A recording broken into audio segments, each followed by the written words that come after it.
if I have a town and a bunch of people start moving to my town and they're bringing their cultural stuff, I don't have any fear that they're going to kill off my culture, because anything that's worth value to me, I'm going to protect anyway. And I advocate for the freedom for them to engage in and support and value their culture, right up to the extent that it impedes on the secular, reasonable, scientific founded, laws and things. It's like a boundary beating. Yeah. I mean, you've got to beat these boundaries quite hard, allow a lot to go on within it.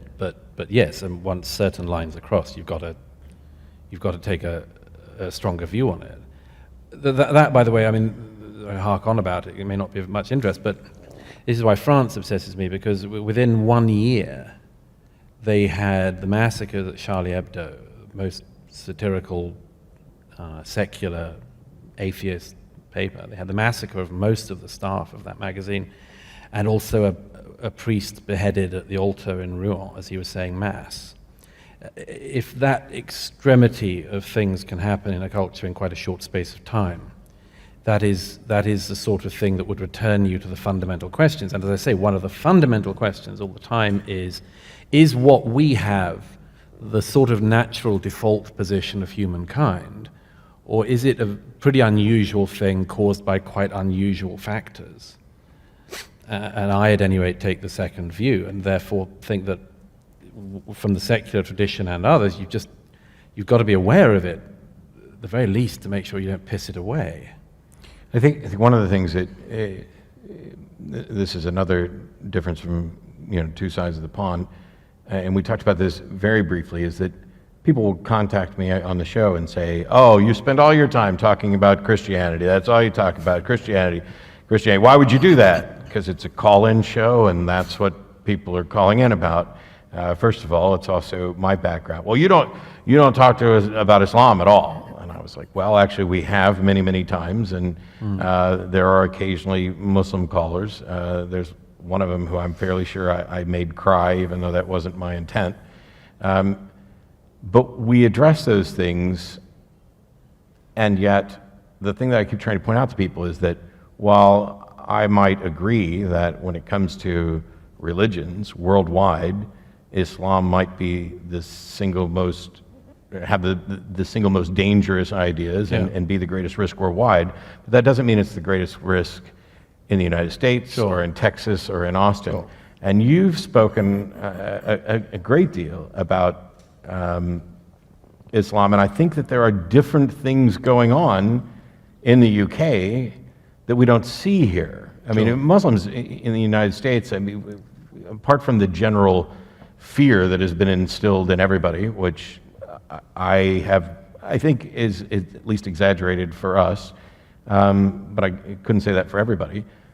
There are Muslims in Dearborn that are, drinking and getting tattoos, and they've been their version of Islam has been poisoned, probably for the good, by the secular and perhaps even Christian culture that they're surrounded with. I once was with a pretty devout Muslim friend, and he'd been fasting for Ramadan, and he broke the fast with me in a pub with a pint of beer, which I thought was a happy meshing of cultures.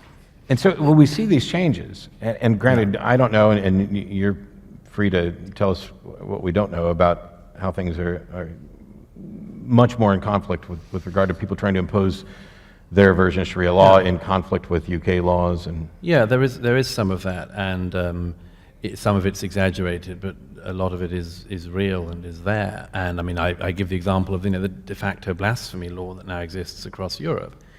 I mean, it's not just Charlie Hebdo.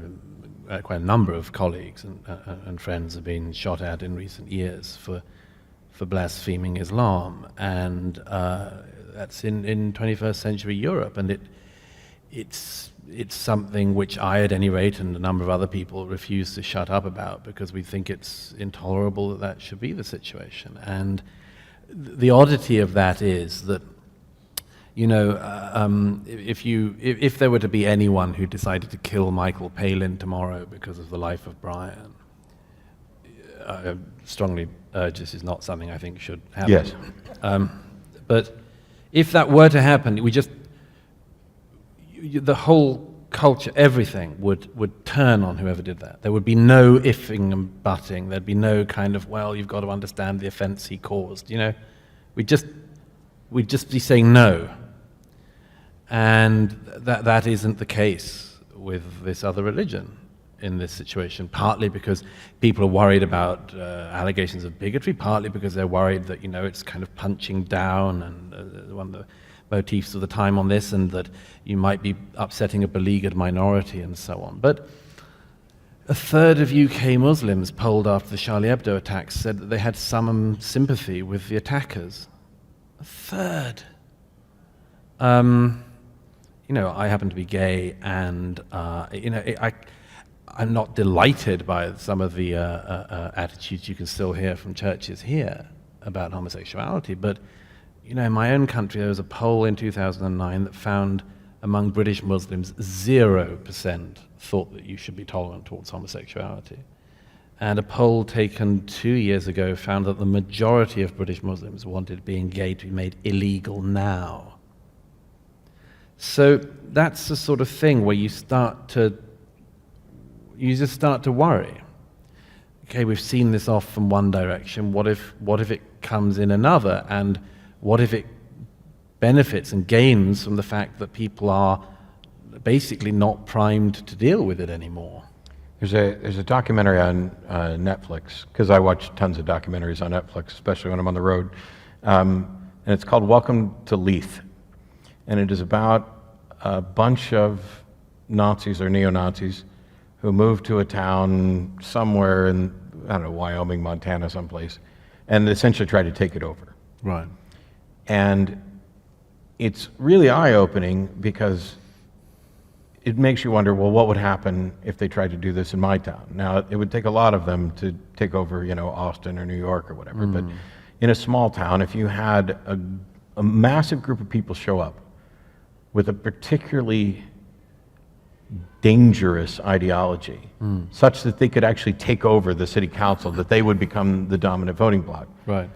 What protections do you have? Right. In this case, I'm interested in we're looking at exploring this as a project. There are a number of towns that have been taken over by religious ideologies. There are towns that are almost exclusively Mormon or Hasidic Jew, and I have concerns about the constitutional rights of the individuals who live in those towns. Sure. Because in the States, the default is, oh, well, that, you really can't have any power.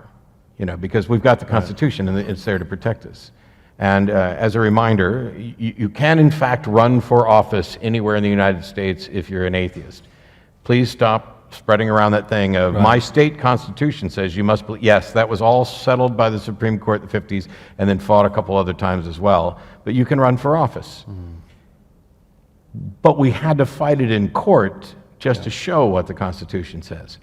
And if they could take over a town, I get why people are terrified of that. Wouldn't it be a more practical solution? I don't know how this applies in the UK, but to just make sure that our laws are such that people can exercise their religious freedom, but they can't, there's the old joke about the Constitution, two wolves and a sheep are arguing over what's for dinner. And the Constitution, or the democracy, is what allows them all to vote, and the Constitution is what guarantees that the sheep's not going to be dinner. And it seems that we can enforce those ideas so that people can have their preferred culture, provided it can coexist with the surroundings. The moment that's what we're really struggling with across Europe at the moment, is to work out where the moments are where you tread over the rights of others in a way that's unacceptable, and also then what you do about it. Because this is, it's a dialogue of the demented at the moment, where the society says, there are some things we really strongly believe in, and if you don't believe in them, well, please do. It's not very assertively made. There's a sort of, well, what happens if I don't? Well, please do. There's no follow-up. It starts to look like war and conflict and physical violence ends up being inevitable if you can't come to a reasonable Yes, and some people do fear that's the case. I don't take as apocalyptic a view as that, but there's a long way for this to run, and it doesn't all go in a good direction.